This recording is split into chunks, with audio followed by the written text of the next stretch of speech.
मला इतका राग येतो या शब्दाचा. Up market urban Maugham. म्हणजे मी ती आई नसते जिला च्यवनप्राश बद्दल काही माहितच नाहीये. मी नेहमी ती आई असते जिला च्यवनप्राश बद्दल सगळं माहिती असतं. आणि मी त्या दुसऱ्या आईला सांगत असते की तू नाही देत तुझ्या मुलाला च्यवनप्राश, मी देते बाई. मला असं म्हणतात की आप नॅचरली अपने बच्चे को कैसे बुलाओगे, असं एखाद्या डिरेक्टरनी मला विचारलं. पण हे कसं सांगणार जाहिरातीमध्ये? कॅव्हिटीज, मसुडे, मुहासे, त्वचा, काले लंबे घने, हे आपण कधी वापरत नाही शब्द, पण ते आपल्या सगळ्यांच्या कानावर पडलेले शब्द आहेत. आपलं दूध हे कधीच दूध नसतं, ते फेविकॉल असतं. काय बोलते? कारण दुधात कॉर्नफ्लेक्स टाकल्यावर ते बुडणार. Dusky skin tones never found a place in this kind of ads. मी कटाक्षाने फेअरनेस क्रीम्स एंडोर्स केली नाहीये कधीच आयुष्यात, कारण मला त्याची चीड आहे प्रचंड. 6 मुली आहोत या फिल्म मध्ये. त्या 6 मुली आपल्याला दिसतात ट्रेलर मध्ये. आणि शाहरुख, म्हणजे त्याच्याबद्दलच्या सगळ्या गोष्टी ऐकून आहोत ना आपण, की तो असा खूपच चांगला माणूस आहे, तो खूप जेंटलमॅनली आहे आणि तो खूप शिवलरस आहे आणि ही स्मेल्स ग्रेट. हे सगळं खरं आहे.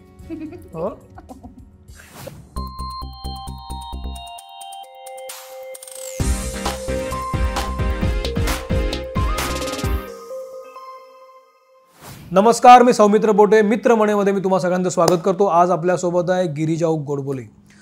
गिरिजाशी बोलण्याचं कारण असं की खूप दिवसांपासून मला असं वाटत होतं की आपण जाहिरात क्षेत्राशी संबंधित बोललं पाहिजे, कारण ॲड वर्ल्ड आपल्याकडनं दुर्लक्षित राहते. म्हणजे माझ्याकडून खरं तर जाहिरातींनी आपण पूर्ण वेढलेलो असतो. आणि मग कोणाशी बोलायचं? तर मी जेव्हा TV लावतो तेव्हा अनेक मराठी चेहरे मला दिसतात, पण सातत्याने एक चेहरा हमखास दिसतो, तो म्हणजे गिरिजाचा. मग ती बोनविटाची ॲड असू दे, गुड नाईटची असू दे, तेलाची असू दे, वॉटेवर, ज्वेलरी, साडी, एव्हरीथिंग. आणि मग असं वाटलं की गिरिजाशी बोलूया आपण. खरंच आपण नेहमी सिनेमाबद्दल बोलतो, नाटकाबद्दल बोलतो, सिरियल्सबद्दल बोलतो, पण ॲड वर्ल्डबद्दल बोलत नाही आपण. खरं तर ते इतकं जवळचं आहे आपल्या आणि मेस्मरायझिंग आहे. तर मग म्हणून तुला मी इथं बोलवलं. थँक्यू. वेळात वेळ काढून तू आलीस, मला खूप बरं वाटलं. तुझं मी स्वागत करतो. थँक्यू. तर हे प्रत्येक एक फील्ड असतं. सिनेमा फील्ड मला माहिती आहे, किंवा TV फील्ड मला माहिती आहे, नाटक मला माहिती असतं, त्याचं इकॉनॉमिक्स मला माहीत असतं, त्याची मेंटॅलिटी मला माहीत असते. तू इतकी वर्ष काम करतेस, ॲड वर्ल्ड कसं आहे? मला पर्सनली जाहिराती करायला खूप आवडतात. तर माझा अगदी लहान असतानाचा एक किस्सा आहे की मला सिरियलमध्ये काय चालू आहे, घरातले बघत असायचे सिरियल्स, त्यातलं काही फार कळायचं नाही, कारण खूप लहान होते मी. नक्की काय नाट्य घडतंय हे मला फार कळायचं नाही. पण त्याच्यामध्ये लागणाऱ्या जाहिराती मला खूप आवडायच्या, कारण तेव्हा आपल्या लहानपणी, तुला आठवत असेल, त्या खूप सुंदर ती जलेबीवाला तो मुलगा असायचा, आणि ओव्हरऑल खूप सुंदर जाहिराती, खूप वेगळ्या प्रकारच्या, त्याच्या जिंगल्स फार छान असायच्या. खूप मोठे मोठे म्युझिक डिरेक्टर्स जाहिरातींच्या जिंगल्स करायचे. तर मला जाहिराती बघायला खूप आवडायचं. तर मी बोबडं बोलायचे, आणि मी एकदा TV लावला होता आणि जाहिराती सुरू होत्या, आणि सिरियल संपत आली होती का संपली होती का काय मला माहित नाही, पण TV बंद केला जाहिराती सुरू असताना. आणि मी भोकाड पसरले आणि मी म्हणत होते, मला जिलाती एवढंच म्हणत होते. तर लोकांना जिलाती म्हणजे काय हे कळेना, आणि मी जिलाती नो असं करून लोकांना समजवायचं. शेवटी मला फ्रस्ट्रेशन यायला लागलं. आता हे सगळं मला लोकांनी सांगितलंय माझ्या घरच्या. तर मी रडून सगळ्यांना सगळं घर डोक्यावर घेतलं. मला जाहिराती बघायच्या होत्या, ज्यांना मी जिलाती म्हणत होते. अच्छा. तर त्या जाहिराती लावल्या. खूपच मी अगदीच लहान, 2 वर्षाची वगैरे. मग मी जिलाती करत होते, आणि मग मला त्या जाहिराती. सो बहुतेक तेव्हापासूनच काहीतरी नशिबात असेल माझ्या या क्षेत्रात येणं. मी पहिली जाहिरात केली तेव्हा मी अशी 12 वर्षाची वगैरे होते, लहानच होते. मला खरं माहित नाही. कधी कुठली केलीस? सॅव्लॉन साबणाची. तर मला माझ्या शाळेमध्ये सॅव्लॉन गर्ल असं म्हणून चिडवायचे म्हणजे सॅव्लॉन गर्ल म्हणायचे, कारण मी खूप लहान असताना सॅव्लॉनची जाहिरात केली होती, 7वीत असताना. सो ती अशी बाय फ्लूक मला मिळाली. काही असा बेत नव्हता की मी काम करावं या क्षेत्रात, किंवा असं काही म्हणणं नव्हतं कोणाचं घरामध्ये. बाबा होतेच अर्थात या क्षेत्रात, पण मी या क्षेत्रात जावं असं माझंही कधी म्हणणं नव्हतं, आणि आईचंही असं काही म्हणणं नव्हतं. आम्ही एका ॲड एजन्सीच्या का प्रोडक्शन हाऊसच्या ओपनिंगला, माझ्या आईच्या मैत्रिणीच्या नवऱ्याच्या नवीन ऑफिसच्या ओपनिंगला आम्ही सगळे गेलो होतो. मी, आई आणि गौरी केंद्रे आणि तिचा मुलगा ऋत्विक, असे आम्ही 4 ट्रेनमधून महालक्ष्मीला फेमस स्टुडिओला गेलो होतो. तिथे आम्ही ते ऑफिस नंबर शोधत तो फिरत होतो, तेव्हा बिपिन नाडकर्णी म्हणून, आता ते प्रोड्युसर, तेव्हा ते कास्टिंग करत होते. त्यांनी मला पाहिलं. त्यांनी माझ्या आईला विचारलं, हिला मी ऑडिशन करू का, आम्ही आत्ता एक ॲड करतोय. त्यांनी एका ऑफिसमध्ये मला बोलवलं. माझ्या आईला काही कळेना. बरं, तो बरं बोलत होता, चांगला दिसत होता माणूस, चांगला, म्हणजे असं काही शेडी वाटत नव्हतं. तर आई आली माझी बरोबर. त्यांनी मला काही लाईन्स बोलायला लावल्या, काही माझे फोटोज काढले, काही व्हिडिओज रेकॉर्ड केले आणि कळवतो म्हटलं. आणि मला 3 जाहिराती मिळाल्या सॅव्हलॉनच्या. सलग शूट होतं त्याचं 2-3 दिवस. मग त्याचं प्रिंट शूट पण होतं. सो ती माझी पहिली जाहिरातीची कॅम्पेन होती 11-12व्या वर्षी. आणि त्यानंतर मी ॲज अ चाइल्ड मॉडेल मी खूप जाहिराती केल्या. मी एक जाहिरात केली होती जी ईव्ह टीझिंग अवेअरनेससाठी केली होती. ईव्ह टीझिंग म्हणजे मुलींची छेड काढणं. जसा वेगवेगळ्या आता एड्स अवेअरनेस वीक असतो किंवा इतर पद्धतीचे अवेअरनेस डेज किंवा वीक्स साजरे करतात, तसं पांढरी रिबिन अशी क्रॉस करून लावणे आणि आपण ईव्ह टीझिंगच्या विरुद्ध आहोत हे लोकांना सांगणे, असं एक ते अवेअरनेस वीक का डे त्यांनी साजरा करायचा ठरवला. अजूनही होतो तो, एक काहीतरी विशिष्ट तारीख आहे त्याची. तर त्या दिवशी रिलीज व्हावी अशी public awareness ad White Light नावाच्या एका कंपनीने केली होती. एकेकाळी ती जाहिराती बनवणारी खूप मोठी कंपनी होती. त्याचे 2 डिरेक्टर्स होते, शुभीर आणि नमिता. सो जाहिरातीच्या जुन्या लोकांना ही नावं सगळी खूप ओळखीची आणि जवळची वाटतात. किंवा माझी पहिली जाहिरात होती ती आयशा सयानी, म्हणजे जिला पू म्हणायचे सगळे, तिच्या शून्यता नावाच्या कंपनीबरोबर. ही सगळी खूप फेमस ॲड वर्ल्डची नावं आहेत. शून्यता तिच्या प्रोडक्शनचं नाव होतं शून्यता. सो शुभीर आणि नमिता बरोबर माझी ती 2री-3री जाहिरात होती. मी लहानपणी खूप जाहिराती केल्या होत्या. सो एक मुलगी घरातनं बाहेर पडते, ती आईला टाटा करते. तू ही जाहिरात पाहिली असशील. ती अशी चालत चालत जाते, ती एका कोपऱ्यावर असा टर्नला क्रॉस करते आणि काही कोपऱ्यावर उभी असलेली मुलं तिची छेड काढतात, तिला काहीतरी बोलतात. मग ती एका बस स्टॉपला जाऊन थांबते आणि ती रडायला लागते. एवढीच ॲड होती. ही खूप प्ले व्हायची जाहिरात टीव्हीवरती. तर एका न्यूजपेपरमध्ये मोठी सोनाली कुलकर्णी सो कूल नावाचा कॉलम द्यायची, अजूनही चालू आहे. आय थिंक ती मधून लिहिते. तिने या जाहिरातीबद्दल त्या कॉलम मध्ये लिहिलं होतं आणि तिला माहित नव्हतं की ती मुलगी मी आहे. मी तिला फोन करून सांगितलं होतं की तू जिच्याबद्दल लिहिलंच ना ती मी आहे. तर तिला खूप आनंद झाला होता. सो अशी माझी जाहिरातींची सुरुवात झाली ॲज अ चाइल्ड आर्टिस्ट. आणि मग हळूहळू मी जशी त्या एका वेगळ्या चाइल्ड आर्टिस्टच्या पुढचं एक वय असतं, 15, 16, 17, 18, 19, 20 वालं, 25, 26 पर्यंतचं, जेव्हा तुम्ही नाधड कॉलेजच्या मुली किंवा लहान ऍक्टर्स म्हणून फिट होता. म्हणजे कंझ्युमर प्रॉडक्ट्स खूप कमी असतात. म्हणजे अगदीच सॅनिटरी नॅपकिन्स, पिंपल्सचे क्रीम्स, फेस वॉशेस, एवढे 3-4च ब्रँड्स असतात, टीनेज साठी असतात, राईट. सो त्या दरम्यान मी फार जाहिराती केल्या नाही. पण मी तिथे येतो, पण त्याच्या आधी हे जाहिरातीमध्ये एक्सप्रेसिव्ह आहे ना ते खूप. ते कसं का तुला जमायला लागलं? अगदी खरं सांगावं ना तर लहान मुलांकडनं कसं काम काढून घ्यायचं हे त्या डिरेक्टर्सना येतं बुवा. आणि जाहिरात मुळात 20 सेकंद 30 सेकंद अशी इतकी क्रिस्प असल्यामुळे ना ती खूप विचार करून लिहिलेली आणि शॉर्ट खूप काम केलेलं असतं त्याच्यावरती. कारण त्यात आपल्याकडे मुळात पसरायचा स्कोपच नसतो. तुम्हाला एक खूप क्रिस्प आणि खूप प्रॉपर थॉट केवढ्या वेळातच कन्व्हे करायचं आहे. सो त्या शॉर्टमध्ये, त्या 2 सेकंदांमध्ये त्यांना नक्की काय हवंय हे त्यांना इतकं क्लिअरली माहिती असतं की तुम्हाला फार काही करावं लागत नाही ॲज अ चाइल्ड ऍक्टर. मोठं झाल्यावरती हे थोडं बदलतं. पण आता ती जी ऍड आहे, ती मुलगी जाते कोपऱ्यावर रडायला लागते, तेव्हा तू किती वर्षाची होती? साधारण 9वीत होते मी. 13-14 वर्षाची. आता ते जे आहे ना त्याला समज किती मोठी पाहिजे? 14 वर्षाच्या मुलींना पण नाही, पण ऍक्टिंग करणं, लाईक आय सेड अगेन, मी फार त्यात काही केलं नाही. ती गोष्टच अशी होती आणि ती सिच्युएशनच अशी होती की तुम्हाला बघितल्यावर वाईटच वाटतं त्या मुलीबद्दल. मी फार काही करत नव्हते. मला खाली मान घालून चालायला सांगितलं, बस स्टॉपला जाऊन रुमाल काढून रडायला सांगितलं, ते मी केलं. मला कळत होतं काय चाललंय, पण त्याच्यात काय मी फार असं अभिनयाचे पैलू पडले असलं काही वागणं नाही. पण ते नमिता, शुभीर हे अत्यंत अमेझिंग डिरेक्टर्स आहेत जाहिरातींचे. त्यांच्या खूप चांगल्या चांगल्या जाहिराती खूप फेमस आहेत. तू टीनेज कडे होतो आपण. तर बेसिकली त्या मधल्या काळामध्ये मी कुठल्याच जाहिराती केल्या नाहीत. ते थेट मी आता आईच्या वयाची जेव्हा झाले, जेव्हा मी लहान मुलाची आई वाटू शकेन, 26-27 वयाच्या वर्षांमध्ये सगळ्या आया वाटायला लागतात लोकांना. तर यंग मॉम हवी त्या एजमध्ये मी जेव्हा पोचले तेव्हापासून ज्या माझ्या जाहिराती सुरू झाल्या त्या मी 85 वगैरे जाहिराती केल्या. खूप केल्या. आतापर्यंत तू किती केल्या असेल? 85 ते 90च्या मध्ये आकडा असेल. तर मी एक्झॅक्ट काउंट नाही, ठीक आहे, दॅट्स ओके. पण मी I am very close to 100. पण मग ह्याच्यामध्ये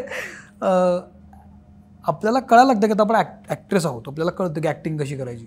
एकदम म्हणजे सिनेमामध्ये येताना तू अभिनेत्री म्हणून यायला लागतेस, तू हिरोईन म्हणून दिसायला लागतेस, तू काही मराठी सिनेमा पण केलेस, पण ॲड वर्ल्डमध्ये येताना तू आईच्या भूमिका करायला लागतेस. हे किती विसंगत आहे सगळं.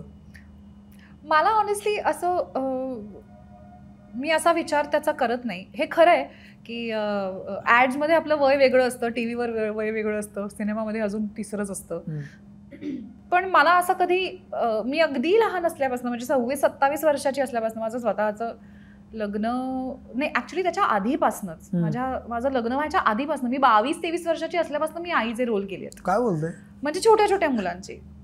तर मला काही असं फार वाटायचं नाही. म्हणजे माझं लग्न झालं आणि 23 वर्षाची होती मी जेव्हा माझं लग्न झालं. आणि मी जेव्हा प्रेग्नंट होते तेव्हा मी ती खूप गाजली ॲड, माझी मदर डेअरीची एक ॲड होती. एक नवरा बायको जेवत असतात आणि मी नवऱ्याला सांगते की माझ्या हातनं तुझी ट्रॉफी तुटली. तो माझ्यावर खूप चिडतो आणि ॲक्च्युली त्यांना लहान मुलांनी घरात क्रिकेट खेळून ती ट्रॉफी तोडलेली असते. तर मी त्याला जाऊन सांगतो की आईंदा घर में क्रिकेट मत खेळणार. तर त्यात ती जाहिरात खूप गाजली. तेव्हा मी अशी 24 वर्षाची वगैरे असेल. मला स्वतःचं मुलंही नव्हतं तेव्हा, म्हणजे मला मोठा एक असा 5-7 वर्षाचा मुलगा होता. सो मला असं काही वाटायचं नाही की मी मोठी दिसेन का. आणि लाईक आय सेड त्याचा कधीच बाकीच्या कशावर परिणाम झाला नाही. म्हणजे अदरवाईज मला लहान मोठ्या वयाचे रोल मिळत गेले किंवा असं काही मला फार वाटत. तुझ्याकडे तू येत गेली, तू घेत गेलीस. हा म्हणजे मला असं वाटायचं की छान जाहिरात असेल, चांगले पैसे मिळत असेल. फक्त जाहिरातीत मुळात पैसे उत्तम पैसे मिळतात. त्यांचे बजेट्स कॉर्पोरेट कंपनीज ज्या मुळात हे प्रॉडक्ट्स म्हणजे FMCG ब्रँड्स म्हणा किंवा इतर सगळे ह्यांचं मार्केटिंगचं बजेट काहीच्या काही असतं.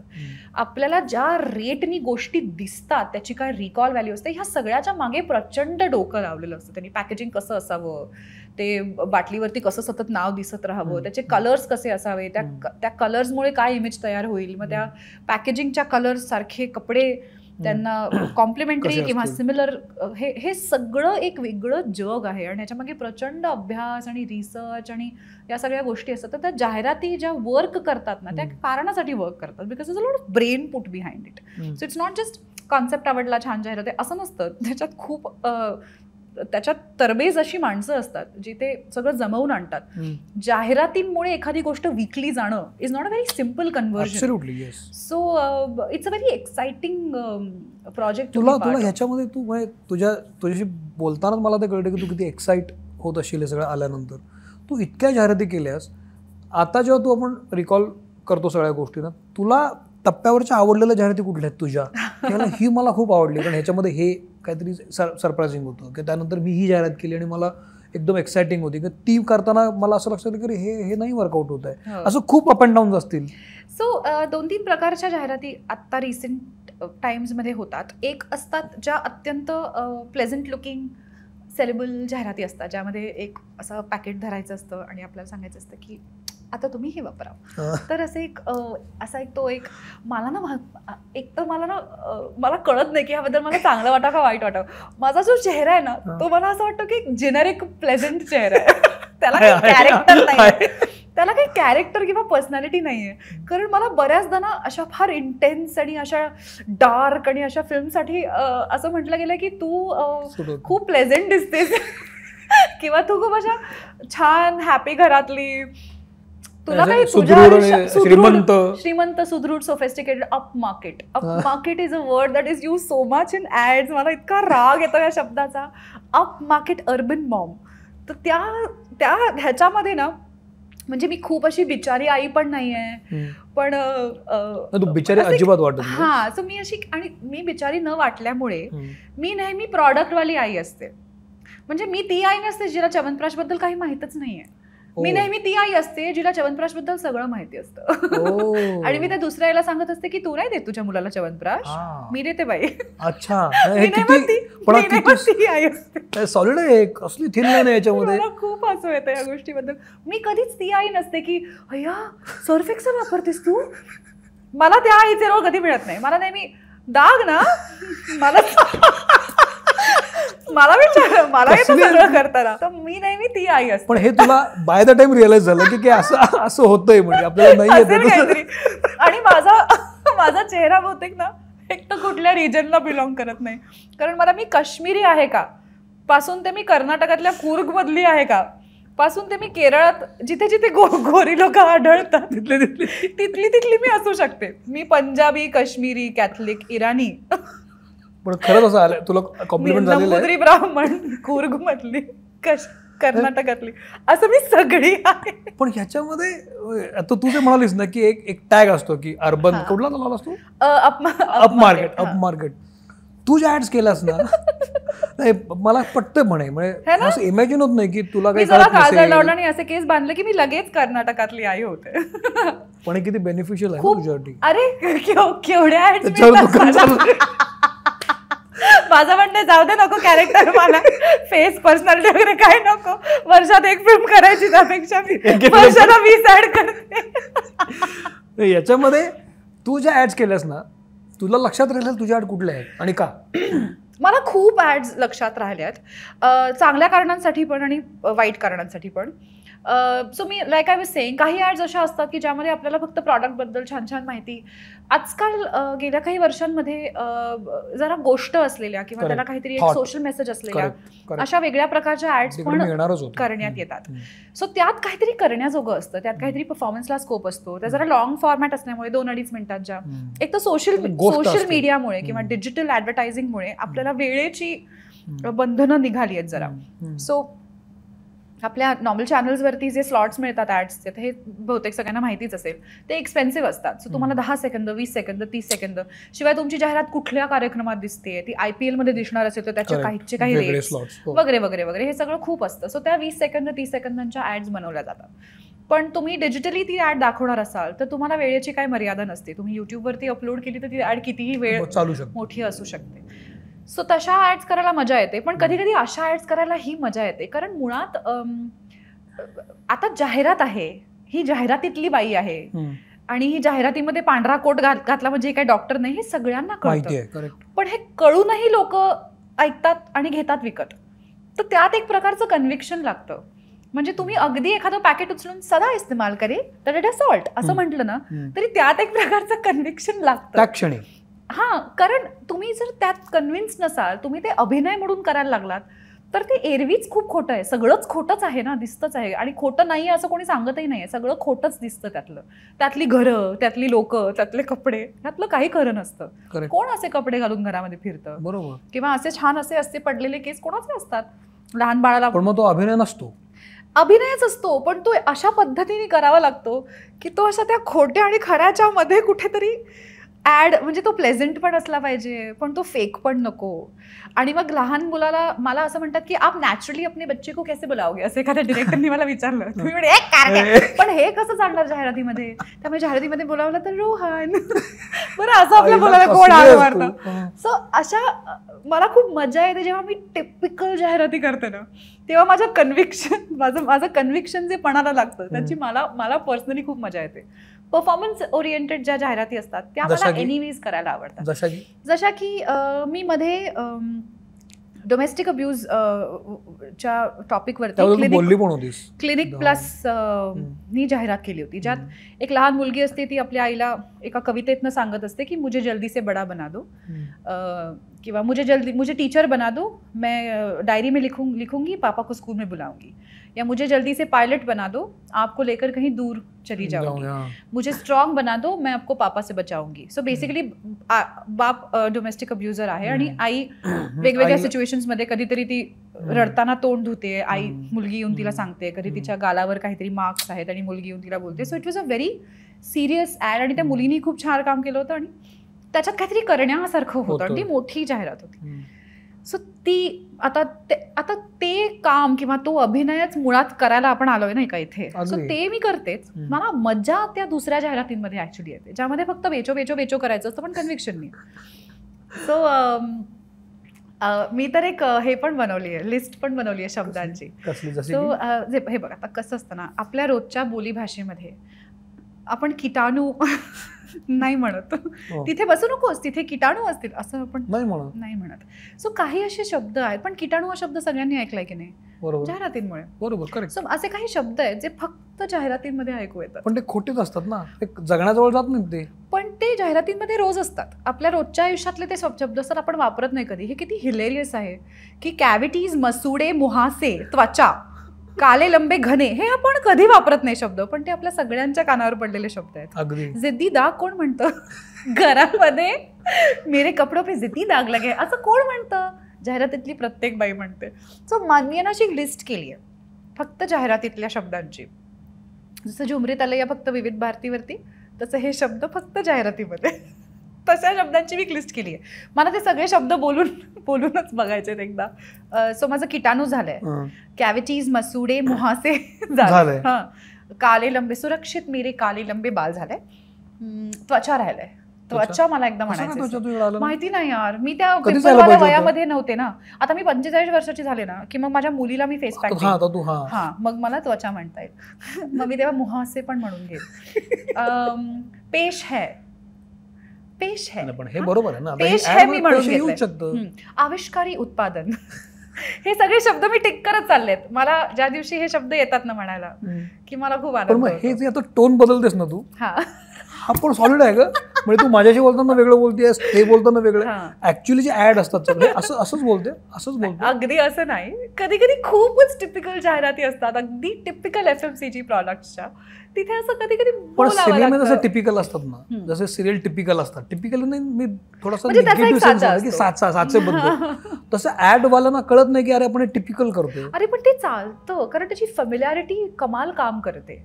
आपल्याला एखादी गोष्ट ओळखीच्या आवाज, आता अमीन सयानीचा आवाज रोज सेम ऐकू यायचा ना, पण तरी रोज तो आवाज ऐकायचा, आयकॉनिक आवाज होता. ऍब्सोल्युटली. पण आणि त्यांनी सांगितलेल्या प्रत्येक शब्दाकडे लक्ष जायचं. आपल्या ओळखीच्या व्यक्तीचा आवाज, आपल्या ओळखीच्या व्यक्तीची बोलायची पद्धत जशी आपल्या कानाला सवयीची होते ना, आपल्याला ते जर्की वाटत नाही. जर मुद्दाच हा असला की तुम्हाला कम्फर्ट झोन मधनं बाहेर काढून काहीतरी ऐकायला लावायचंय, तर वेगळी गोष्ट आहे. पण ज्या गोष्टी तुम्ही रोज ऐकता, ज्याची तुम्हाला सवय आहे, त्याच पद्धतीने तुमच्यापर्यंत पोचल्या, तर त्या वर्षानुवर्ष वर्क करतायत, ह्याला काहीतरी कारण असेलच for sure. There is a reason why आपल्याला एखाद्या प्रकारची फॅमिलिअरिटी आवडते. I believe it comes from that. एक पद्धत आहे बोलायची, एक पद्धत आहे प्रेझेंट करायची, एक पद्धत आहे. तर काही डिरेक्टर्स येऊन म्हणतात की आपण हे ब्रेक करूया, आपण हे नको करूया, कारण त्यांचा तो मुळात एमच तो असतो. पण काही डिरेक्टर्स अजिबात असं म्हणत नाही, किंवा क्लायंट्सना, एजन्सीला तेच हवं असतं, कारण त्याची लोकांना सवय आहे आणि ते त्याच फॉर्मॅटमध्ये पोचतं लोकांपर्यंत. तू ज्या इतक्या ऍड केलास 85, 90 वॉटेवर जे आहे, त्यातली तुला सरप्राईज चकित करणारी अशी कुठली ऍड आहे की अरे हे मला एक्सपेक्ट करणारी, की म्हणजे तिथे गेल्यानंतर लक्ष दिलं की अरे ही अशी वेगळीच बनवली आहे? सो एक तर ना सेलिब्रिटी असाल आणि तुम्ही एखादं प्रॉडक्ट एन्डॉर्स करणार असाल तर गोष्ट वेगळी आहे. पण तुम्ही जर मॉडेल असाल, आता मी सेलिब्रिटी नाहीये, मी एन्डॉर्समेंट्स महाराष्ट्राच्या रिलेटेड ब्रँड्सशी करते, जिथे माझ्या चेहऱ्याला एक व्हॅल्यू आहे किंवा माझ्या नावाला एक व्हॅल्यू आहे. सो महाराष्ट्रात मला ॲज अ काय फेस ऑफ द ब्रँड किंवा ॲज एन्डॉर्समेंट असे प्रोजेक्ट्स मिळतात. पण नॅशनल ब्रँड्समध्ये, because my face is not entirely known as a celebrity, but it's not unknown also. So मला की मिड रेंजच्या काहीतरी जाहिराती मिळतात. गेल्या काही दिवसांमध्ये मिळायला लागल्यात बाबा मला नोन फेसच्या एन्डॉर्समेंट टाईपच्या जाहिराती हिंदीमध्ये. आता जरा हिंदी चित्रपट वगैरे आल्यामुळे असेल कदाचित. पण ऍड्सचा अजून एक इंटरेस्टिंग मुद्दा असतो. आत्ता इनफॅक्ट इथे येताना जे झालं माझ्याबद्दल, की असा एक चेहरा खूप फॅमिलियर वाटतो, पण कुठे पाहायला आठवत नाही. आणि हे आय थिंक यश आहे जाहिरातीचं, कारण जाहिरातीतली बाई ओळखू आली तर मग ती मॉडेल नाही राहत, ती सामान्य महिला राहत नाही, जी तेल वापरते, वॉशिंग पावडर वापरते, विम बार वापरते, ती बाई राहत नाही. मग ती ऍक्ट्रेस होते, मग ती ते प्रॉडक्ट एन्डॉर्स करू शकते. जसं हेमा मालिनी सांगते ना केंट प्युरिफायर वापरा, ती हेमा मालिनी सांगते, ती गृहिणी नसते. मी जोपर्यंत गृहिणी राहीन ना तोपर्यंत मला या अशा जाहिराती मिळत राहतील. ज्या दिवशी मी गिरिजा ओक आहे लोकांना कळेल ना, त्या दिवशी मला ह्या जाहिराती मिळणं बंद होईल. त्या दिवशी मी गृहिणी नाही राहणार. I am just any other face in the house which is presentable, which is pleasant to look at. तुम्हाला असं वाटेल की हा हे ॲस्पिरेशनल जे घर दिसतंय, ही जी बाई आहे जिने नीटनेटकं आपलं घर ठेवलंय, ती ना आपल्या भांड्यांना चमकवायला हे वापरते, तर आपण हे वापरूया. ही फिलिंग क्रिएट व्हायला मुळात माझा चेहरा नोन नसायला हवा, मग ते बदलेल. आता तू खूप सरावली आहेस या सगळ्या गोष्टीला, पण आपण जेव्हा नवीन नवीन असतो म्हणजे टीनेज संपलं तुझं आणि मग तू आई म्हणून जायला लागलीस, मग तिथं खूप साऱ्या नवीन नवीन ॲड्स तुला यायला लागल्या असतील मुलांच्या आणि पत्नी म्हणून आल्या असतील कॅरेक्टर म्हणून. तर म्हणजे मला काय हवंय की पहिल्यांदाच तुला असं कळलं की हे असं असतं, असा काय अनुभव सांगशील का की इथं आल्यावर मला लक्षात आलं की हे असं नसतं. म्हणजे मी आतापर्यंत टीव्हीवर बघत होते असं, पण आता मी जेव्हा तिथं काम करते हे असं नाही आहे. हे खाण्याच्या पदार्थांच्या बाबतीत होतं. सो खाण्यापिण्याच्या ज्या जाहिराती असतात ज्याच्यामध्ये खाद्यपदार्थ असतात त्या जाहिरातींना apart from technical cast crew सगळे एक फूड स्टायलिस्ट नावाचं एक फूड स्टायलिंग नावाचं डिपार्टमेंट असतं. बऱ्याच लोकांना माहिती असेल हे. सो आपण जे सुंदर सुंदर खाण्यापिण्याच्या आयटम्सचे फोटोज पाहतो किंवा व्हिडिओज पाहतो किंवा आता हे पटकन लक्षात येत नाही, पण आता आपण कॉर्नफ्लेक्सची जाहिरात आहे. सो एक क्लोजअप शॉट आहे दुधाचा, त्यामध्ये अशा गोल्डन कॉर्नफ्लेक्स पडतात आणि मग अशी दुधाची धार पडते आणि मग वरतून अशा एक स्ट्रॉबेरीज पडतात आणि मग त्याचं एक दूध बाहेर पडतं उसळून असं एक साईडनी आणि मग त्याच्यामध्ये एक चमचा येतो आणि मग असं एक मला शॉट येतो. सो हे सगळं जे होतं ना, ते जे प्रॉडक्ट शॉट्स असतात त्याचं शूट करणारी लोक खूप स्पेशलाइज्ड असतात. त्याचा सेटअप वेगळा असतो, त्याचे कॅमेराज वेगळे, ते वेगळं शूट करतात, ते वेगळं शूट करतात. सो त्यांचे टर्निंग टेबल्स असतात, असा छोटासा सेटअप असतो लाईट केलेला, त्याच्यात ते शूट करतात ते सगळं. त्यातलं दूध हे कधीच दूध नसतं, ते फेविकॉल असतं. काय बोलते? कारण दुधात कॉर्नफ्लेक्स टाकल्यावर ते बुडणार, खाली भस्कन बुडणार ना खाली. त्या तरंगणार कशा, त्याच्यात तरंगतात तशा. त्या तुम्हाला सतह पे तरंगणाऱ्या हव्यात ना, मग त्या विस्कस पाहिजे ना, ते थिक पाहिजे ना. सो ते जनरली एडिसिव्ह असतं, फेविकॉल असतं. किंवा आता वरून ड्रिझल होणारं मध असतं ना, असं ते छान असं असं असं पडतं, ते इंजिन ऑइल असतं बऱ्याचदा. कारण ऍक्च्युअल मध एक तर खूप महाग असतं, किती धारा सोडणार, त्याच्या किती रिटेक्स होणार. सो ते करता येत नाही. पण तुम्हाला काय पैशाची कमी आहे? तुम्हाला म्हणजे तुला नाही, तुम्ही जे बनवताय तुमचं खूप मोठं बजेट असतं. फूड वेस्टेज पण म्हणजे नॉट अ नाईस थिंग ना होतो. मला आठवते मी एक मिल्क मिक्सची जाहिरात करत होते. एक मॉल्ट ड्रिंक टाईपचं काहीतरी लिक्विड होतं हर्शीजचं. सो ते दुधात टाकायचं आणि मग ते ढवळायचं. सो एक शॉट होता ज्याच्यात ते दुधात टाकायचं, मग ते ढवळायचं, मग ते त्या मुलाच्या हातात द्यायचं, मग त्यांनी ते असं घ्यायचं आणि मग त्यांनी त्या कॅमेराकडे बघायचं आणि मग त्यांनी असं काहीतरी करायचं आणि मग ते प्यायचं. असा एक तो शॉट होता. ते मुलाला ते ते वाईट एक्सपिरियन्स जनरली लहान मुलांमुळे असतात. जाहिरातींमधली लहान मुलं इतका मोठा डोक्याला ताप. म्हणजे एखादी व्यक्ती जिची जर स्वतःची मुलं नसतील आणि त्यांनी खूप लहान मुलांबरोबर जाहिराती केल्या ना, तर कदाचित ती परावृत्त होईल मुलं पैदा करण्याच्या निर्णयापासून. इतकी भयंकर मुलं असू शकतात. कारण एकतर ना म्हणजे आवाजवी आहे त्यांच्याकडनं ही अपेक्षा असणं. लहान लहान ना 4-4, 5-5 वर्षाची मुलं, त्यांच्याकडनं एक्झॅक्टली ते एक्सप्रेशन, एक्झॅक्टली ते, तर ते मुळातच इट्स अ टफ जॉब. त्यात जी खूप पॉप्युलर झालेली मुलं असतात त्यांच्या आईवडिलांचे खूप चोचले. सारखं आपलं आता जरा ब्रेकच घेऊया, आता जरा हेच करूया, आता जरा तेच करूया. बरं आपलं एक वेगळ्या प्रकारचं काहीतरी 12 तासांची शिफ्ट आहे, एवढं काम करायचंय, आता चालायचंय. त्यांना काय पडली त्याची चूक मुलांची नसते. पण आता this is the nature of the beast. कधी कधी some kids are difficult, some kids are not difficult. So काही खूप अमेझिंग ऍक्टर्स, व्हेरी प्रोफेशनल मुलं पण भेटली आहेत मला. पण आता I don't know if that is a good thing or a bad thing. मुलांनी मुलांसारखं वागावं, पण ते त्यांचं वागणं त्या सेटअपमध्ये महाग पडतं खूप सगळ्यांना. सो असं होतं. सो बेसिकली मी म्हणत होते की ते मिल्क मिक्स करायचं. सो त्याला तो काही करेच ना, तो टावाळक्याच करे, तो तिकडेच तोंड फिरवे, त्याला खूप चॉकलेट, मुद्दाम करतात असं. ऑफकोर्स लहान मुलं आहेत. सो चॉकलेट खायला घातली, काय आई त्याला फिरवून घेऊन आली कुठून तरी, काहीतरी खूप झालं. प्रत्येक वेळेला ग्लासभर दूध हे बादल्यांमध्ये ओतत होते आणि ते दूध होतं प्रॉपर, कारण ते थिक दिसलं पाहिजे ना, आणि त्याला प्यायचंही होतं. तर ते स्वच्छ बादल्या होत्या. शेजारी होतीस समोर, मी त्याला ते दूध असं करून ते ओतून देत होते आणि तो समोर होता आणि इथे साईडला प्रत्येक वेळेला असं करायचं एक्सप्रेशन. त्याला प्रत्येक आता टेक ओके होईपर्यंत मला फार काही करायचं नव्हतं, मला दूध हे द्यायचं होतं. त्या मुलाचा मोरलेस क्लोज होता, थोडा मिड शॉट होता.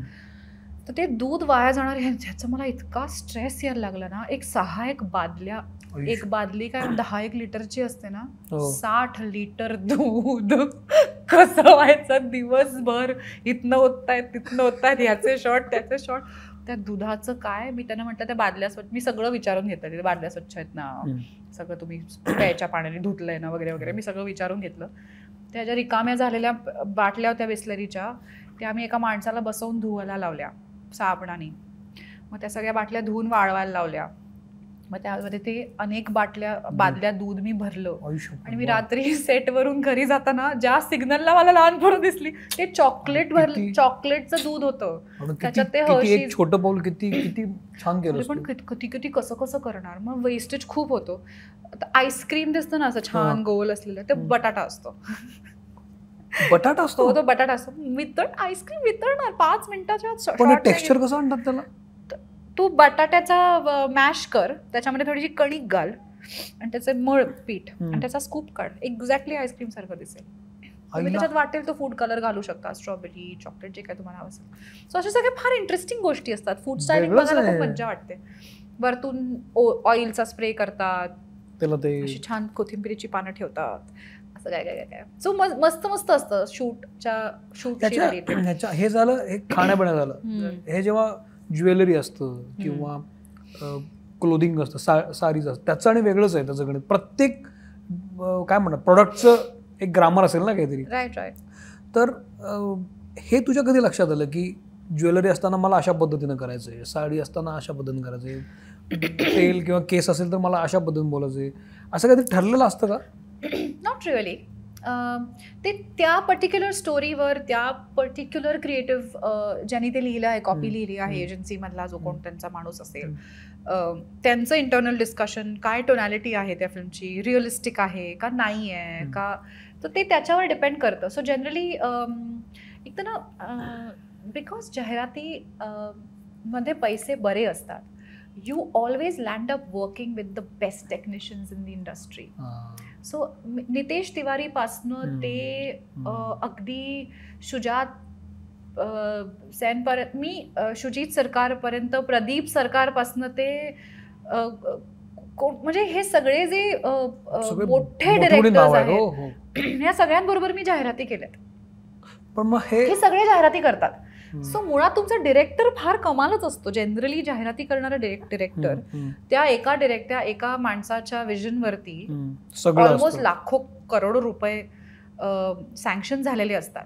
So clearly it's a very able person. Hardly do I get to work with directors who don't know what is happening. I have always, जाहिरातींमध्ये the technicians are always great. Even shoot करणारी लोक, DOPs, I have worked with the best DOPs in the industry. जाहिराती shoot करायचं expression मला conviction आहे की असूच शकत नाही. कारण 2 दिवसांचं काम असतं, त्याच्या पुढे मागे थोडंसं पोस्ट असतं, and the amount of payback you get is great. So it's a very basic logical decision की तुम्ही अशा फिल्म्स किती करणार. पण आपल्याकडे जनरली फिल्म किंवा TV किंवा नाटक ना, त्याच्यासाठी आपण जेव्हा लिहितो तेव्हा समोर एक चेहरा असतो. म्हणजे गिरीजासाठी मी लिहिलं आहे किंवा ऍक्टरसाठी मी लिहिलेली फिल्म आहे. तसं जाहिरातीचं होतं? हो, होतं ना. तुझ्यासाठी लिहिले गेले? हो. मध्ये एकदा मेंटल हेल्थ अवेअरनेसवरती एक फिल्म होती, बॉनोबो पिक्चर्स नावाची कंपनी आहे, नावेद त्या डिरेक्टरचं नाव आहे, ज्याच्याबरोबर मी आधी गुड नाईटच्या आणि इतर जाहिराती केल्या होत्या. नावेदचा मला फोन आला आणि तो मला म्हणाले खूप छान स्क्रिप्ट आहे, इट्स स्टील अवेलेबल, यूट्यूबवरती आहे ती जाहिरात. बेसिकली एक बाई आहे जी फोनवर बोलते, व्हिडिओ कॉलवर बोलते आणि सांगते की तू काळजी नको करू, सगळं ठीक होईल, मी आहे ना. होतं असं, नवरा बिझी असतो, काम असतं त्याला, मग तो नवरा असा, तिचा स्वतःचा नवरा गाडीतनं जाताना दिसतो, तो म्हणतो की मला तर असं वाटतं ना कुठतरी निघून जावं, आणि मग ती असं काय काय काय काय सांगत असते आणि आपल्याला इव्हेंच्युअली कळतं की ती फ्रंट कॅमेरा लावून स्वतःशीच बोलते, कारण तिला कोणीच नाही तिच्याशी बोलायला. सो ती समोर फोन त्या ह्याच्यावर लावून, स्टँडवर लावून स्वतःशीच चेस खेळत बसली आहे आणि ती स्वतःशीच बोलते की तू नसतीस तर मी काय केलं असतं, अशी ती जाहिरात आहे. सो ही जेव्हा त्यांनी मला ऐकवली, मला खूप आवडली. तर तो मला म्हणाला की मी तुझाच विचार करून लिहिली, तू नाही म्हणालीस तर मी दुसऱ्याला विचारेन, दुसऱ्या कोणाला. So I was very very happy. So असे खूप डिरेक्टर्स आहेत जे मला सेटवर आल्या ना. सो कास्टिंग जे असतं ना जाहिरातींचं, ते फक्त एका व्यक्तीवरती डिपेंडेंट नसतं. आपल्याकडे बऱ्याचदा मराठी फिल्म्स किंवा हिंदी फिल्म्स करताना डिरेक्टर किंवा प्रोड्युसर किंवा असे 2-4 लोक असतात, डिसिजन मेकर्स, ज्यांच्यानुसार हे सगळं फायनल होतं. जाहिरातींचं कास्टिंग मध्ये एजन्सी, प्रोडक्शन हाऊस अर्थात डिरेक्टर, एजन्सी, क्लायंट, हे सगळे इन्व्हॉल्ड असतात. सो तुम्ही कितीही काम केलेलं असलं ॲज अ मॉडेल तरी तुम्हाला दरवेळेला ऑडिशन द्यावी लागते जाहिरातीची. मी अजूनही जाहिरातींचे ऑडिशन्स देते आणि यात काहीच मला वाटत नाही, म्हणजे माझा इगो बिगो तर काही पार्ट अँड पार्सल. सो असंही नाही की मला फिल्मची किंवा सिरियलची कोणी ऑडिशन द्यायला लावली, तुम्ही म्हणून ह्याला काय अर्थ आहे. मी देईनच, पण जाहिरातीची डेफिनेटली तुम्ही कोणीही असला तरी तुम्हाला जाहिरात कारण ते द्यावी पुन्हा बेस्टच लागतात ना तिथे, तुम्ही ते Absolutely. काही गेम करूच शकत नाही. ॲब्सोल्युटली. बेस्टपेक्षा you need to be the right fit for that particular प्रॉडक्टची ॲड. सो आता खूप वेगवेगळ्या प्रकारचे आता हे जरा वोक लोकांना आवडणार नाही, पण प्रत्येक चेहऱ्याची एक सॉर्ट ऑफ सोशल इकॉनॉमिक रेप्रेझेंटेशनची कॅटेगरी असते. एखादी it's as simple as front loading washing मशीनसाठी बनवलेली सर्फ एक्सेलची लिक्विड. हे एका विशिष्ट प्रकारच्या सोशो इकॉनॉमिक क्लासमधली लोकांचं विकत घेणार. करेक्ट. सो त्याची जाहिरात एका विशिष्ट प्रकारचीच दिसली पाहिजे, जी रिलेटेबल वाटेल. त्यात तुम्ही टाईडची जाहिरात करायला घेतली तर ती एका विशिष्ट सोशो इकॉनॉमिक स्टेटासाठी बनवलेली जाहिरात आहे, कारण विकत घेणारा टार्गेट ऑडियन्स कम्प्लिटली वेगळा आहे. सो फेसेस अकॉर्डिंगली बदलतात, स्क्रिप्ट्स बदलतात, स्टोरीज बदलतात, ऑफकोर्स बदलणार. सो हे ह्यात काही चुकीचं बरोबर नाहीये. आत्ता गेल्या काही वर्षांमध्ये what I am loving is about ads is that सगळ्या प्रकारचे चेहरे सगळ्या प्रकारच्या जाहिरातींमध्ये दिसायला लागले. सो तुम्ही सो एक ना अप मार्केट सोफेस्टिकेटेड शी काहीतरी फेअरचं असोसिएशन होतं all these years. Dusky skin tones never found a place in these kind of ads. which has started happening now and which is such a lovely thing to happen. आणि मला इतकं मूर्खासारखं वाटायचं हे की माझ्या घरातच माझ्या ॲब्सोल्यूट इमिजिएट फॅमिलीमध्ये खूप वेगवेगळ्या स्किन टोनची लोक आहेत आणि आपण सगळेच एका विशिष्ट प्रकारच्या मिडल क्लास स्ट्रेटामधली लोक आहोत. आपल्या सगळ्यांच्या घरात वॉशिंग मशीन्स असतात. वॉशिंग मशीन वापरणारी घरातली गृहिणी, आपल्या घरातली डोमेस्टिक हेल्प नाही, घरातली गृहिणी ही डस्किन असू शकते. एक्झॅक्टली. म्हणजे ह्याला काही पण त्याचं काही रेप्रेझेंटेशन नव्हतं ऍड्समध्ये. तू आठव, आसावरी जोशी पासून ते दीपा परब पर्यंत सगळ्या एका विशिष्ट रंगाच्या बायका गृहिणी असतात बघ घरातल्या, उच्चभ्रू घरातल्या. त्याचं काहीतरी वर्णाशी असोसिएशन आहे, एक आहे. आपण ऍक्सेप्ट करत नाही, पण ते इतकं डीप रूटेड आहे की ते आपल्याला लक्षातही येत नाही. सो रिसेंट टाइम्समध्ये I see a lot of people casting different kind of people, म्हणजे वेगवेगळ्या प्रकारचे दिसणारी लोक जी रिअल लोक आहेत in all kind of ads. आणि ते इतकं अमेझिंग आहे आणि मला इतकं बरं वाटतं की ते व्हायला लागलंय. तू म्हणतेस ना की हे ऍक्टिंग आहे नव्हे, पण कन्व्हिक्शन पण आहे, रिअलिझम पण आहे, पण त्यात असं थोडासा ड्रामा पण आहे. तुला अशी कुठली ऍड घुसली होती का की केल्यानंतर लग गई ऍड, यार ये बहुत इंटरेस्टिंग ऍड आहे किंवा ये बहुत अच्छी ऍड आहे? मी एक पैसा बाजारची जाहिरात केली आहे. नंदू माधव आणि मी होतो त्या जाहिरातीत. सो एक बाप आहे, हॉस्पिटलमधनं डिस्चार्ज झाला आहे आणि त्याला एक मुलगी घ्यायला आली आहे. ती म्हणते की चला आपण निघायचं का. आणि त्यांचा एक फ्लॅशबॅक सुरू होतो की पापा कथा एक ही सपना, एक घर हो अपना. आणि then you take the audience through a journey of कसे वडील सेव्ह करतात, पासबुक दिसतं आणि काहीतरी बहिणीचं लग्नच येतं, काहीतरी विकत घ्यावं लागतं, पासबुकमधली अमाऊंट कमी होते आणि दर 11 महिन्यांनी घर बदलावं लागतं कारण घरमालक भाडं वाढवतो. सो आमची एक अशी घराची पाटी असते घरांदा नावाची, त्याच्या मागची घरं बदलत राहतात, भिंती बदलत राहतात आणि ती पाटी तशीच राहते. सो बेसिकली दर काही दिवसांनी घर बदलावं लागतं, स्वतःचं घर नाही आहे. आणि ते स्वप्नच राहतं कारण सेव्हिंग्ज आईच्या आजारपणात जातात आणि उरलेली सगळी ह्यांच्या आजारपणात निघून गेली. आणि आता ते डिस्चार्ज होऊन आलेत आणि मुलगी त्यांना एका घरासमोर आणते आणि ती म्हणते की आज अपने साथ साथ इस घरौंदे वाली नॉम नेम प्लेट को भी परमनंट एड्रेस मिल गया. खूप या जाहिरातीला काहीतरी 80 मिलियन व्ह्यूज वगैरे, अशक्य व्ह्यूज आहेत त्याला युट्यूब वरती. बघितली होती आणि ती खूपच सुंदर झाली होती शूट करतानाच. पण आफ्टर आय सॉ इट, त्याला त्या डायरेक्टरनी, आनंद त्यांचं नाव आहे, he got a soundtrack made for the ad, गाणं विच इज विलक्षण. You have to hear it. ती जाहिरात मला खूप आवडली होती. I feel like performance was also very well done. एक तर बिकॉज नंदू काका वॉज विथ मी, मला खूप मजा आली करायला. पण ह्याच्यामध्ये एक इमेज पण असते ना, म्हणजे तुझी एक इमेज आहे, जसं तू अप मार्केट मॉम म्हणाली आणि तू खूप पद्धतीच्या ॲड्स करतेस, पण लोकांच्या अपेक्षा पण तुमच्याकडनं असतात. कारण भले तुझं नाव मला माहीत नाही फॉर एक्झाम्पल, मला माहिती आहे की तुला बघून मी खूप प्रॉडक्ट्स बघितलेले आहेत की तू ॲड करतेस. इमेज बिल्डिंग आणि इमेज मेंटेनन्स असा प्रकार असतो का ॲडमध्ये? सो काही ॲड्सच्या कॉन्ट्रॅक्ट्समध्ये असं लिहिलेलं असतं की तुम्ही, सो आधी ते चेक करतात की तुम्ही कुठली नेगेटिव्ह भूमिका केली आहे का खूप पॉप्युलर टेलिव्हिजनवरती, किंवा तुम्ही याच्या पुढे काही करणार आहात का. आता फॉर एक्झाम्पल मी लायझॉलच्या जाहिराती केल्या ज्याच्यात आता त्यांना ना टेक्निकली व्हाईट कोट घातलेला असला तरी त्यांना डॉक्टर म्हणायची परवानगी नाहीये, कारण it's miss representation. Correct. So त्यांना लॅब कोट वर्कर असं काहीतरी त्यांनी एक नाव काढलंय which is what they call it. So त्यांना टेक्निकली लॅब कोट वर्कर म्हणतात. So they could be anybody paramedical ह्याच्यामधलं फंक्शन्स मधलं, पण ते डॉक्टर नाही आहेत हे एस्टॅब्लिश्ड असतं. आता ते दाखवत असते कधी हे एस्टॅब्लिशच करत नाही की ते डॉक्टर आहे का नाही आहे. बेसिकली एक व्हाईट कोट घालून कोणतरी बोललं की तुम्हाला एक साधारण अझम्पशन असतं. सो त्यांनी माझ्याकडनं हे विचारून घेतलं होतं की मी काही सिरियलमध्ये फिल्ममध्ये वगैरे निगेटिव्ह रोल. पण मी हे ऍड करून तू असे रोल घेतलेस तर नाही, कॉन्ट्रॅक्ट मध्ये लिहिलेलं असतं नाही करायचं. आयुष्यपत हो नाही, काळ असतो त्याला 2 वर्ष, 1 वर्ष.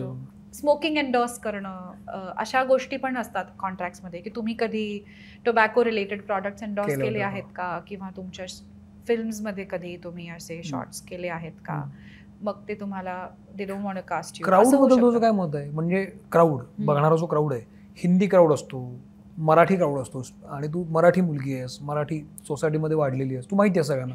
हा जो मराठी क्राऊड आहे आपल्याला तो पटकन रिॲक्ट होतो कारण तू आपल्याच ह्याच्यातली असतेस.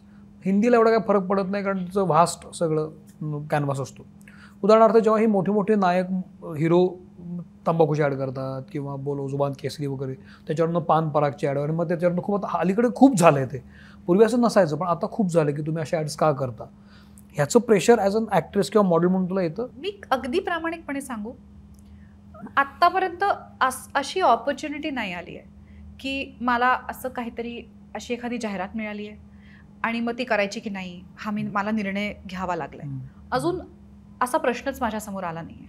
कुठल्याही प्रकारच्या तंबाखूशी रिलेटेड प्रॉडक्टची जाहिरात माझ्यापर्यंत कधी आलीच नाही आहे करायची म्हणून, किंवा अशा एंडोर्समेंटमध्ये मी आले नाही आहे. मी कटाक्षाने फेअरनेस क्रीम्स एंडोर्स केली नाही आहेत कधीच आयुष्यात, कारण मला त्याची चीड आहे प्रचंड. मला मुळात फेअरनेसशी रिलेटेड जे काही डिस्क्रिमिनेशन होतं त्याची मला पर्सनल लेवलला चीड आहे. आणि याबद्दल दोन्ही प्रकारचे रिॲक्शन्स मला ऐकायला येतात. एक तर अशा असतात की तुला काय प्रॉब्लेम आहे, तू मुळात गोरी आहेस. पण मला असं वाटतं की म्हणूनच माझ्यासाठी ते जास्त महत्त्वाचं आहे की मी हे व्होकली बोलावं की मी नाही एंडोर्स करत हे. यामुळे मला खूप काम मिळालं आहे, माझ्या वर्णामुळे मला खूप काम मिळालं आहे. मी ज्या अपमार्केट ब्रॅकेट बद्दल बोलत होते ते जोपर्यंत कन्व्हेन्शन होतं तोपर्यंत मला त्याच्यामुळे खूप जाहिराती मिळत होत्या, पण मला माहिती नाही चूक आहे. म्हणजे आय नो की हे बरोबर नाहीये. हे अशा प्रकारचं सिंगल रेप्रेझेंटेशन की उच्चभ्रू घरातली मुलगी म्हटली की ती गोरी असली पाहिजे, हे नाहीये बरोबर, हे मला माहिती आहे ना.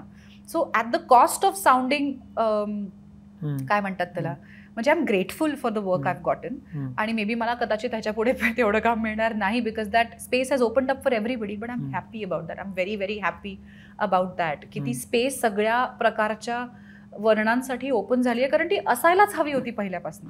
आपल्या मराठीमध्ये जेव्हा मी बघतो तर मधल्या काळात खूप एक मराठी कलाकारांवर एक बॅकलॅश आली होती जेव्हा त्यांनी पत्त्याची जाहिरात केली होती. पत्त्याचं रमीची जाहिरात झाली होती. मला वाटतं तू केली होती. हो, मी पण केली होती. त्याच्यावर सोशल मीडियावर खूप ट्रोल झाले होते. अजूनही होते. माझ्या वेगवेगळ्या पोस्टवर पण लोक त्याच्याबद्दल बोलतात. तर मग त्याच्यावर तुझं काय मत आहे? कशाला करायची रमीची ऍड? कारण मी ऍड न करूनही काही लोक खेळणं बंद करणार. मला असं वाटतं की मी ह्याच्यात खूप इनकॉन्सिक्वेन्शियल आहे. It was just a work project for me. म्हणजे मला तुझं समजून घ्यायचं की तू कसं बघते त्याच्याकडे. ऑनेस्टली स्पीकिंग मी ह्याचा मॉरल स्टँड म्हणून विचार मी नाही केला. मला असं वाटतं की हे आता फेअरनेस क्रीम बद्दल का मी विचार केला, कारण मुळात फेअरनेस क्रीम एंडोर्सेस अन ॲट्रिब्यूट जे आपल्या हातातच नाहीये. आपल्या त्वचेचा रंग हा आपल्या हातातच नाहीये. You can be born with a colour and that's got nothing to do with your choice. मी कोणाचा चॉईस इन्फ्लुएन्स करत नाहीये. फेअरनेस क्रीम एंडोर्स केल्याने एखाद्या सावळ्या व्यक्तीला असं वाटणं की मी हे क्रीम लावलं तर मी हिच्यासारखी दिसीन, ही माझी नैतिक जबाबदारी की मी हे घडू देऊ शकत नाही, कारण हे चुकीचं आहे. तुझं हा विचार मला खूप आवडला. मी रमी खेळा म्हटल्यावर कोणी रमी खेळावा की नाही हा मला इतका मोठा प्रश्न वाटत नाही.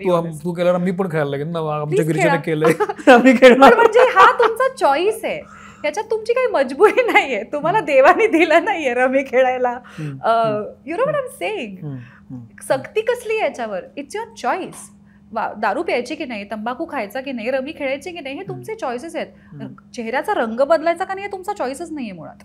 कळलं, मुद्दा तुझा कळला. हा, सो मला असं वाटलं की पण मग असं अशा पद्धतीने जेव्हा ट्रोल झालीस तू, त्यानंतर आता तू तो विचार करतेस का की नाही याला आपण मॉरल हे बॅकग्राऊंड घेऊया याची, असं वाटतं तुला? ते स्ट्रेस येत होतो? Not really. मला सो मी दोन्ही एक्स्ट्रीम्सची नाही आहे. मला असंही वाटत नाही की खड्ड्यात गेली दुनिया मला काही फरक पडत नाही. हे म्हणजे हे कोणी म्हणत असेल तर हे मूर्खासारखं. आय डोंट केअर म्हणणारी लोक मला खूप फनी वाटतात. You can't not care, you have to care, you do care, म्हणजे ऑल ऑफ अस केअर असतो फरक. आणि हे वारंवार म्हणणारी लोक मला अजून हास्यास्पद वाटतात, कारण क्लिअरली यू केअर. म्हणजे नाही तर का म्हणावं असं वाटेल. Of course I care. माझ्या आसपासच्या लोकांबद्दल आय केअर, त्यांच्या ओपिनियन्स बद्दल आय केअर. सोशल मीडियामुळे काय झालंय ना, आधी ना एक पेडेस्टल असायचं, त्या पेडेस्टलवरच्या माणसाकडे एक माईक असायचा आणि बाहेरच्या दिशेला तोंड असलेला एक लाऊडस्पीकर असायचा. हा माणूस बोलायचा, बाहेर सगळे ऐकायचे. पूर्वापार बाहेरची लोक बोलतातच, ते फक्त उलटा माईक नसल्यामुळे आपल्याला ऐकू येत नाही. सोशल मीडियामुळे आता प्रत्येकाच्या हातात माईक आहे आणि सगळ्यांचे लाऊडस्पीकर आपल्या दिशेला आहेत, त्यामुळे प्रत्येक माणसाचं मत आपल्यापर्यंत पोहोचतं. आता ह्याचा किती विचार करायचा हे आपल्यावर. ओके, मला तुझा मुद्दा कळला. सिनेमामध्ये किंवा नाटकामध्ये, नाटकात पण नाही, सिनेमाच तुमचे फॉलोअर्स खूप चेक करतात. तुम्हाला खूप फॉलोअर असेल तर तुम्हाला घेतात. ॲड वर्ल्डमध्ये असं होतं? तुमचं सोशल मीडिया स्टेटस काय आहे, तुम्हाला फॉलोअर्स किती आहेत? आतापर्यंत असं स्पेसिफिकली मला ॲक्च्युली कुठल्याच क्षेत्रात विचारलं गेलं नाहीये की तुझे एवढे फॉलोअर्स नाही आहेत म्हणून तुला हे काम मिळणार नाही, असं माझ्या बाबतीत कधीच झालं नाहीये. गेल्या काही दिवसांमध्ये सोशल मीडियाशी रिलेटेड एन्डॉर्समेंट्स म्हणून असे त्या प्रोजेक्टची एक वेगळी ब्रांच ओपन झाली. सो जाहिरातही करायची, त्याचं फोटोशूटही करायचं, शिवाय ते मी पोस्टही करायचं, ज्याचे वेगळे फायनान्शियल अरेंजमेंट्स असतात. सो हे एका विशिष्ट नंबर ऑफ फॉलोअर्स वाढल्यामुळे असेल कदाचित, पण माझं त्याच्यामुळे कधी अडलंही नाहीये आणि त्याच्यामुळे खूप हे पण ते मला कळणार नाही जोपर्यंत माझे फॉलोअर्स खूप नाही. One day when I have millions of followers I will answer that question. तू गेल्या काही दिवसांपासून जवान खूप प्रमोट करतेस, तू जवानचा एक खूप महत्त्वाचा भाग आहेस. अनायसे मला सापडलेस तर मी ही संधी सोडणार नाहीये. जवानमध्ये काय आहेस तू? म्हणजे सो आम्हाला काहीच सांगण्याची मुभा नाहीये आता जवानबद्दल. पण मला मी गेली 2 वर्ष ह्या फिल्मचं शूट करते, त्यामुळे मी बऱ्याच वर्ष म्हणजे छोट्या छोट्या पोर्शन्स मध्ये महिने गेले मध्ये, तर त्याचं शूट करते. त्यात मी आतापर्यंत कधीच न दिसली आहे जशी तशी मी दिसते किंवा ते मी करते. ट्रेलरमध्ये आता प्रिव्ह्यूमध्ये जो शॉट आहे माझा त्यावरून अंदाज आलाच असेल की त्यात ऍक्शन आहे. Overall it's been a thrilling experience. मी आधी कधीच न केलेलं अटेम्प्ट केलेलं सगळं या फिल्ममध्ये अटेम्प्ट केलं आहे, त्यामुळे मी प्रचंड एक्साइटेड आहे. मला तुझा रोल नको सांगू, गोष्ट नको सांगू, पण काय केलंस तू त्याच्यात तरी सांग. मी खूप इंटरेस्टिंग ऍक्शन सिक्वेन्सेस केले आहेत त्याच्यामध्ये. आता अगेन लाईक आय सेड, आता फायनल एडिटमध्ये त्यातलं काय काय नक्की राहतंय आणि कसं दिसतंय ते मला आत्ता माहीत नाहीये. But it's been very very exciting to be part of a film like this. एकतर त्याचा डिरेक्टर जो आहे ॲटली कुमार, ज्यांनी खूप मोठ्या साऊथ इंडियन फिल्म्स डिरेक्ट केले आहेत, तमिळ फिल्म्स, मेरसाल म्हणा, बिगिल म्हणा, थिरी म्हणा. मी आणि माझा नवरा खूप तमिळ तेलुगू फिल्म्स बघतो, सो आम्हाला खूप आवडतात त्याच्या फिल्म्स. सो मला पहिल्यांदा जेव्हा हे कळलं की ही फिल्म मी करणार आहे, ह्याची ऑडिशन दिली होती. ह्याची ऑडिशन मी एका वेगळ्याच रोलसाठी दिली होती आणि मग मला वेगळाच रोल मिळाला. त्याची एक वेगळी गोष्ट आहे. ती फिल्म रिलीज झाल्यावरती आपण नंतर परत भेटून नक्की सांगणार, तेव्हा मी सगळं सांगणार. सो ते झालं आणि जेव्हा मी डिरेक्टरला भेटायला गेले तेव्हा मला मुळातच या गोष्टीचा खूप आनंद होत होता की ज्या माणसाचं आपण काम पाहिलंय. पिक्चर रिलीज कधी आहे? 7 सप्टेंबर. 7 नंतर लो इंटरव्ह्यू मग तू बोलेल की बरोबर आमच्याकडनं कॉन्ट्रॅक्टवर लिहून घेतलंय आणि मध्ये मध्ये रिमाइंडरच्या ईमेल पाठवतात मला, कुठेही काही बोलू नका म्हणून. ठीक आहे, काय अरे डबिंगला सुद्धा ऍक्च्युअल फुटेज दाखवत नाहीत. हो, कारण म्हणजे खूप भयंकर पायरसी होते. एकेका आमच्या शूटिंग सेटवरच्या काही इमेजेस लीक झाल्या, त्याच्यावरून केवढं झालं पुढे. म्हणजे आपल्याला हे लक्षात येणार नाही, पण हा एक वेगळा क्रेज आहे की जगाने पाहायच्या आधी आपण शाहरुखचा लुक पाहिलेला आहे. म्हणजे असतात काही आमच्या सेटवरच्याच काही लोकांनी आय थिंक फोटो काढले असतील, कारण क्लिअरली ते खूप जवळून काढलेले फोटो होते. अच्छा.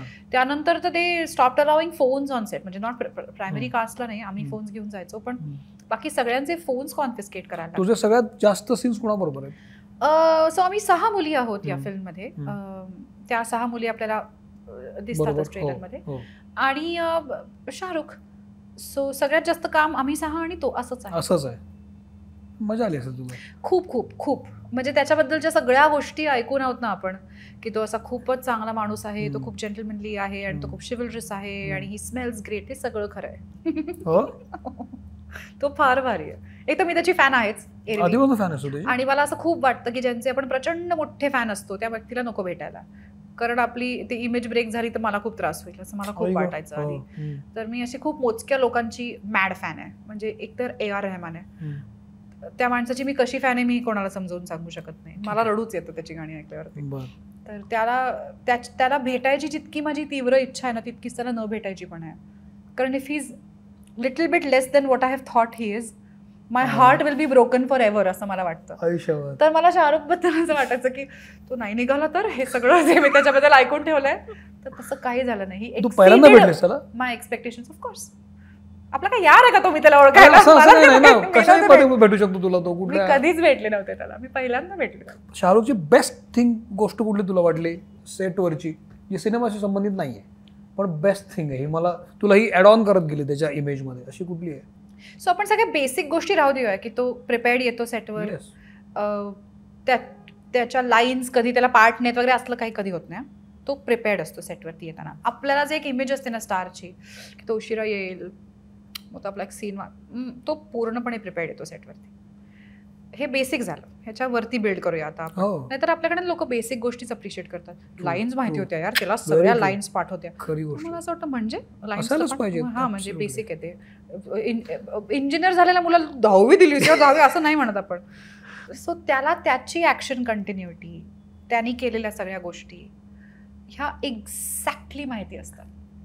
कुठल्या लाईनला त्यांनी काय केलं, कितीही टेक झाले, काहीही झालं, काहीतरी डिरेक्टरनी थोडंसं चेंज सांगितलं तर त्याला तेही सगळं लक्षात राहतं. तो प्रचंड पर्टिक्युलर आहे स्वतःच्या सगळ्या गोष्टींबद्दल.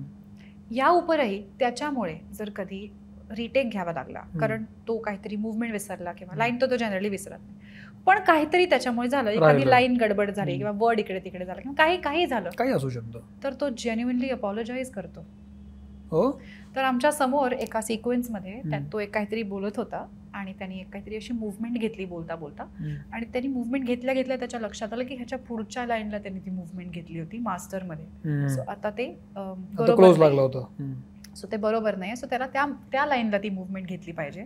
सो तो मोमेंट तो थांबला आणि तो म्हणाला आय एम रिअली सॉरी, ते तसं नव्हतं, असं होतं, मी परत करतो. आणि त्यांनी त्याच्या शेजारी आसपास बसलेल्या सगळ्या ज्युनियर्सना I am really sorry, one more for me, I am really really sorry guys. आणि हे अजिबात खोटं किंवा नाटकी नव्हतं, नाही नसतं. यू कॅन टेल, म्हणजे इतका तर I have been around for 20 years, मला सांगता येतं की हे कोण दिखाव्यासाठी करते आणि कोण नाही. तो जेन्युइनली अपॉलॉजाईज करत होता सगळ्यांना. त्या म्हटलं म्हणून लोक एवढे मोठे असतात. मला शाहरुख अलीकडे खूप आवडायला लागले, त्याचे खूप रील्स फेमस होतात. मला ना त्या माणसाची ग्रेस खूप आवडते. गेल्या काही दिवसांमध्ये he is really been put through fire. आपल्या सगळ्यांना माहिती आहे काय झालं होतं त्याच्या बाबतीत. त्यात काय खरं काय खोटं काय जजमेंट त्यात मला पडायचं नाहीये. पण काहीही झालं असलं, कितीही काही खरं खोटं असलं तरी आपल्या इमिजिएट फॅमिलीतल्या, त्यातही आपल्या मुलाच्या बाबतीत काहीतरी होणं इज अ ब्लो. म्हणजे मी एक आई आहे आणि मला माहिती आहे की म्हणजे काय होऊ शकतं. कबीरकडे बघितलं जरी कोणीतरी तरी मी धावून जाईन अंगावरती एखाद्याच्या. त्या सगळ्यामध्ये हा माणूस शांत राहिला, ग्रेसफुली त्यांनी ते सगळं पार पडू दिलं जसं होतं तसं. तो कुठे त्याच्याबद्दल काही त्यांनी वाच्यता केली नाही, सफाया दिल्या नाहीत, एक्सप्लेनेशन दिली नाही. He let his work speak for itself and you know what happened with the next project that came out. The whole country came together for it. आणि मला खूप म्हणजे त्या दरम्यान मी त्याला ओळखायलाही लागले, म्हणजे भेटही झाली आमची, बऱ्याचदा आमचं बोलणंही झालं त्या बाबतीत म्हणजे पठाणचं शूट आहे वगैरे वगैरे असं. तर मला इतकं बरं वाटलं होतं की विदाऊट म्हणजे the grace I feel like the dignity and म्हणजे द तुला- grace that this man hold असं म्हणायला हरकत नाही की तुला जो माहित होता त्याच्यापेक्षा ते ऍड ऑनच झालं उलट आणखी पद्धतीने. बियॉन्ड माय एक्सपेक्टेशन्स. वा. आणखी काय प्रोजेक्ट करते असतो? जवान एक झाला आणि सो जवान रिलीज होतोय 7 सप्टेंबरला. त्या व्यतिरिक्त मी एक फार इंटरेस्टिंग फिल्म केली आहे ज्याचं नाव आहे द वॅक्सिन वॉर, जी विवेक अग्निहोत्रीची फिल्म आहे पोटची. ती 28 सप्टेंबरला रिलीज होते. ही आपल्या देशात जे इंडिजिनियस वॅक्सिन आपण डेव्हलप केलं कोवॅक्सिन, त्याच्या डेव्हलपमेंटच्या अख्ख्या प्रोसेसबद्दल आहे. त्या वॅक्सिन डेव्हलपमेंटच्या मागे NIV Pune, national institute of virology, BSL-4 आपली लॅब जिथे वॅक्सिन ॲक्च्युली डेव्हलप झालं, आणि ICMR जी आपली Indian council for medical research he body आहे. या तिन्ही ऑर्गनायझेशनमधल्या अनेक सायंटिस्टनी रात्रंदिवस काम करून रेकॉर्ड ब्रेकिंग 7 महिन्याच्या टाईममध्ये हे वॅक्सिन तयार केलंय. आणि त्यानंतर आपण ते वॅक्सिन जगभरात लोकांना वाटलंही, ते पेटंट नाही केलं. सो अशा खूप इंटरेस्टिंग गोष्टी आहेत, फॅक्ट्स आहेत त्या वॅक्सिनच्या रिलेटेड. सो आम्ही सगळे रिअल पीपल प्ले करतोय. ती फिल्म जेव्हा येईल आणि त्याचं प्रमोशन आम्ही जेव्हा करू तेव्हा हे सगळं कळेलच. तर त्यातही फार इंटरेस्टिंग रोल आहे. आणि मुळात ह्या तिन्ही ऑर्गनायझेशन्सना मिळून 70% महिला काम करतात या तिन्ही ऑर्गनायझेशन्समध्ये. सो वॅक्सिन डेव्हलपमेंटच्या मागच्या महिला हा बऱ्यापैकी फोकस पॉईंट आहे फिल्मचा. किती छान. खूप मस्त वेगवेगळ्या झोनच्या खूप वेगळ्या झोनच्या फिल्म. सो त्याच्यात नाना पाटेकर आहेत ज्यांच्याबरोबर मी आधी काम नाही केलंय. मी त्यांना ओळखते पण मी त्यांच्याबरोबर काम केलं नाही. That was also fantastic experience. आणि very very interesting, very different film. So I hope people. कसलं भारी. म्हणजे तू जवान मध्ये एकदम काहीतरी वेगळीच हाणामारी करताना दिसत. इमॅजिन होत ना तू कसं करशील यार. खतरनाक. बघा आता कसं केलं तुम्ही. अपग्रेडेड फायटर काय अप मार्केट फायटर. तू आलीस, मला खूप बरं वाटलं. थँक्यू. माझ्या मनात आणखी खूप प्रश्न आहेत ॲडवर्ड बद्दल, पण आपण तुझ्या जवान येईल त्याच्यानंतर आपण जेव्हा असं काहीतरी कोलॅब करून मग परत म्हणे परत म्हणे. तर तू आलीस, मला खूप छान वाटलं. थँक्यू. आणि तू आल्याबद्दल ही एक छोटीशी भेट आहे. अरे वा. आश्मनची. आश्मन तू बघ काय आहे ते. थँक्यू. वाव, जड हे. उघड की. उघडायचं असतं का? अच्छा. बघ की म्हणे, मला तुला आवडलं की नाही ते कळेल.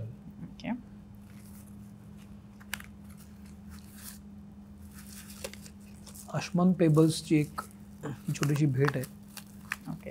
त्यानिमित्तानं मित्र म्हणून लक्षात राहिलं तुझ्या. नाही, लक्षात राहीलच. वाव. हँड पेंटेड दिया आहे. खूप सुंदर. खूप सुंदर. Tea light candid. येस. तर तू ही ठेव, तुला आवडेल. आणि तू आलीस, छान वाटलं मला गिरिजा. तर एपिसोड जरूर पहा, सबस्क्राईब करा, फॉलो करा. तूही बघ मित्र म्हणे निमित्तानं. आणि थँक्यू व्हेरी मच गिरिजा. छान वाटलं मला. थँक्यू.